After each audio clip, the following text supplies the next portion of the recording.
Recording live from the Hoban Law Group here in Denver, Colorado, I'm your host, Eric Singular. Welcome to the Hoban Minute. You know, we're here on June 2nd, 2021.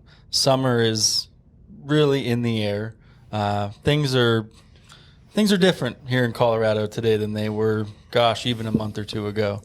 And we are really starting to feel that sense of community. It's great to see all the Red Rock shows and people getting really excited to get back out there.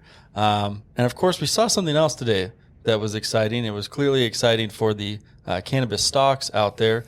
They surged because Amazon made a twofold announcement concerning marijuana. The first of which is that they will no longer be testing their employees for marijuana use, which is a little bit ironic because of the what we saw from the Biden administration not too long ago, and I know you commented on that in Forbes.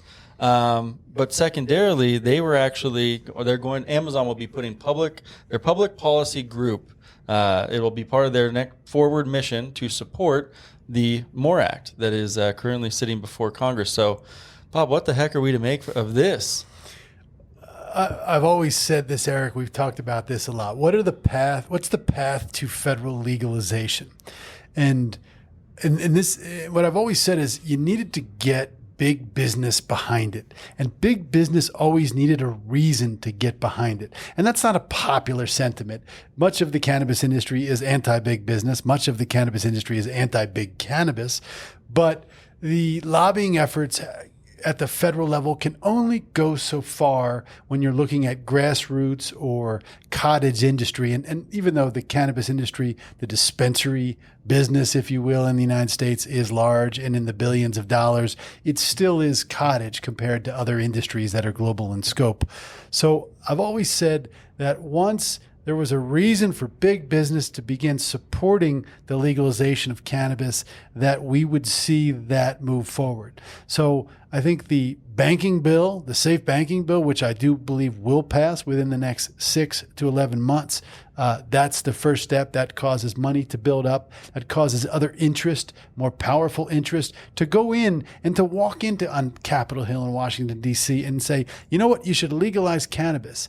And that will be a breath of fresh air, believe it or not, to the politicians who regularly deal with those interest groups. And it's significant. It signifies that mainstream companies are looking to participate in an industry that only a few years ago was seen as a terrible drug for society, and that it causes people to murder and pillage and things of that. So it's a big sign forward. But what's the motivating reason for Amazon to jump into it? It's the idea that Amazon has mastered delivery, really, really fast delivery, sometimes drone facilitated delivery.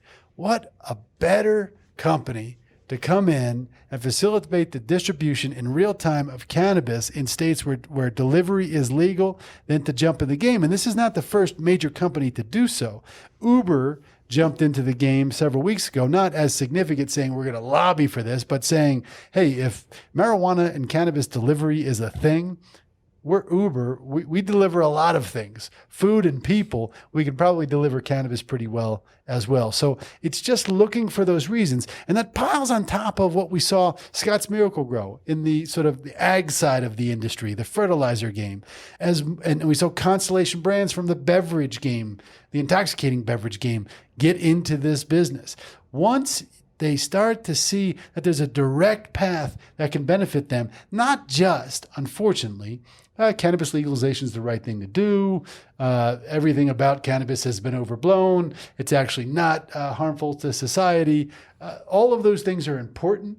That forms a foundation. But the backdrop is what?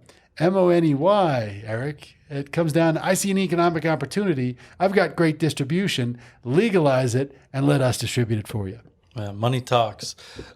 You note that there is a sentiment in the industry currently. It seems that big cannabis and these big players, these big conglomerates of the world, the Fortune 100, the Fortune 500s, there's almost a sentiment that it couldn't work. They shouldn't be in the industry. They shouldn't get involved.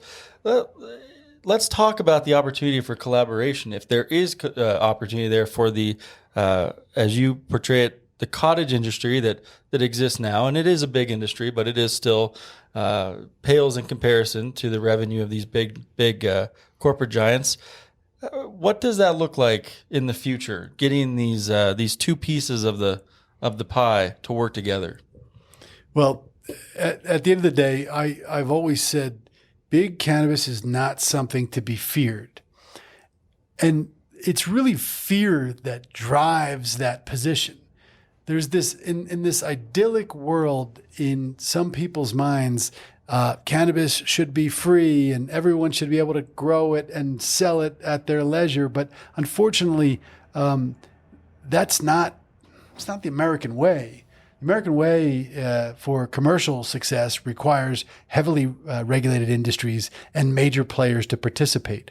So I don't know where the fear is based. The market drives commercial decision making, and consumers know what they want. It's the alcohol industry is a tired old analogy, but I'm going to use it anyway. There's Budweiser. If I want to drink a beer, I can go drink a Budweiser, a smooth drinking American lager, right? But if I'm someone who really enjoys a high quality beer, I can buy a microbrew, or I can go down to my local brewery and buy a growler of the beer that they may on site and know where all the ingredients are coming from. The market supplies an outlet for all of those consumer demands. Why is cannabis going to be any different? Do we think that small craft dispensaries and craft growers can possibly dominate the day? Or do we think that large-scale commercial grows, as in every other industry, commercial large-scale production tends to dominate? What are we afraid of? Are we afraid that longtime marijuana growers are not going to be able to participate in big cannabis or own a business? Well, maybe they're not equipped to own a business because they were experts at one particular thing, and owning a large-scale business has 20 or 50 specific skill requirements. So I don't know what the fear is based on, but to me, the market will fill all the needs that consumers demand. And consumers demand cottage cannabis, craft cannabis, microbrew, if you will, cannabis. But it also demands consistent commercial grade cannabis that might not be attractive to your everyday or more intimate cannabis user. So I ask Eric, what are we afraid of? Why is there such fear of big cannabis? Well, and I see an interesting corollary, I guess, to the conversation that we were having around Delta 8, which is people have to make financially motivated decisions. The folks out there who got into Delta 8, they didn't do so because they were actively trying to subvert the FDA, actively trying to synthesize a chemical that may be more related to Delta 9 THC. There was a market for it. And these people with all this biomass, they have to sell it. And in the same vein, it's just this motivational factor. It seems narrow-minded to not look at just historical patterns and trends, look at the wider motivating factors in our country and what drives markets. And I think, you make an apt point too on the consumer side. Budweiser sells a lot more beer than those microbreweries do, and that's reflective of the fact that there is a great deal of people out there who don't want to drink a beer that's 10% alcohol by volume. They want something they can have consistently. They can buy it in any rural place in the United States. And, as cannabis is more widely adopted, and I think as more people begin using cannabis, there's going to be, just like in the beer market that you're saying, there's going to be that segment of the consumer population that wants that really high quality craft product. And then there's going to be a lot of people who maybe they just want to use cannabis every once in a while when they go to a show. Or they don't know the difference. Yeah, they're not going to go for the more expensive, super high quality product. They're going to want that consistent product, maybe, in the same way that, we have these associations with just a product you see all over the place. I just want the thing I get everywhere I go. And as we start to see dispensaries in more and more and more locations, we might see consumers who they want that consistent product that they're comfortable with, they've used a lot.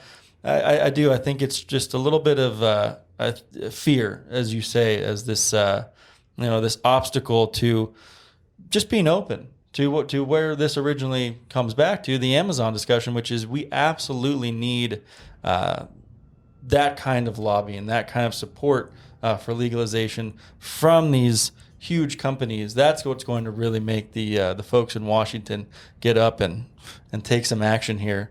Hopefully sooner rather than later. In today's society, to be politically impactful, you can't just be quote unquote right on a policy issue or take the high ground. You need to couple that with a powerful interest and the opportunity for commercial activity. That is a fact of life in the United States of America. That's not me saying it. That's not me wishing it. This is my observation of how things work. So when the banking bill does pass and the money begins to line up, absent Amazons of the world going to Capitol Hill in Washington, D.C., do we think that that's going to change the complexion of the industry, that the legalization is going to happen much more quickly without groups like Amazon, et cetera? I think that for stability purposes, governments and policymakers are always more comfortable with companies that have exhibited the ability to withstand the test of time, that have resources to do things consistently, and that have complied with regulations. And none of these companies are perfect. Amazon, Wells Fargo, pick a large multinational company, and they've done bad things. They've failed to comply with regulations. They've treated their employees poorly in isolated incidents. My point is, nobody's a choir boy. Nobody's a saint. But you do need powerful interests, such as Amazon, to persuade and to motivate policymakers to make a change. If you were to legalize cannabis tomorrow and there were no Procter & Gamble's or no Coca-Colas or no Amazons of the world involved, do you think policymakers are going to be comfortable with who's producing the cannabis then? Who's distributing it then? It becomes a bunch of unknown quantities without resources and that are brand new and new to the game, new to a mainstream game that run the industry. And there's nothing wrong with that, but it doesn't give policymakers, bureaucrats, any sense of comfort. And they have a sense of comfort dealing with companies that already do something on a large scale at a very high level. And certainly Amazon and Uber fill that void. I got to highlight just one thing you said in there too, because it just hits such a personal chord, and that is that today in American politics, we probably can't rely on people to just do the right thing. And I think about all these environmentally forward-thinking people who are looking at carbon credits and carbon offsets and everything in that sustainability sector, and there's a market behind it. It's not just we're taking the carbon out of the atmosphere. Could this potentially be another $1 billion industry around this carbon offset market and growing hemp for carbon offsets? It's not a purely ambivalent, just searching for the word here. Benevolent? Yeah, benevolent.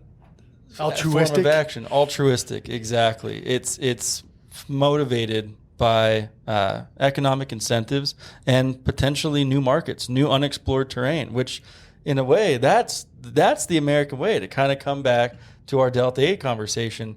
America finds a way, whether it's the farmers, whether it's the businesses, the business owners. The market has always been the driving force here, and the economics behind what's feasible and what isn't feasible kind of dictate ultimately what is allowed and not allowed, and drives those policy decisions. And Eric, we've talked about this before as well.